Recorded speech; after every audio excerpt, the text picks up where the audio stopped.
Salam değerli izləyicilər, Lerikdən çox dəhşətli bir müraciətimiz var. Səs yazısını dinləyin və videoda baxın, biləcəksiniz söhbət nədən gelir.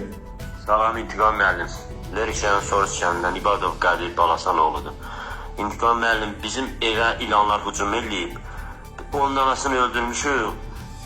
İcra başçısına da müraciət eləmişik. Yerli icra nümayəndəsinə, yəni hər bir yerə müraciət edirik. Yəni heç bir yerdən kömək yoxdur bizə. Xahiş edirəm. Yəni 3 dənə körpəm var, məktəbli körpəm var.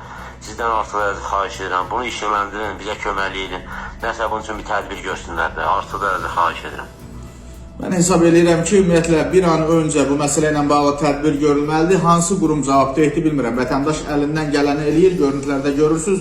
Bir neçə ilanı özü öldürə bilib, amma sabah orada hansısa bir uşağı ilan sansa, qonşu evlər, digər evlər ya ərazi dezinfeksiya edilməlidir. Hansısa bir mübarizə tədbirləri varsa onu görün. Sonradan bir palaz boyda açıqlamanı yayıb mətbuata filana, saytlara o ödənişlə filanla o işə yaramayacaq. Bir an öncə vətəndaşın yanında olmaq lazımdır.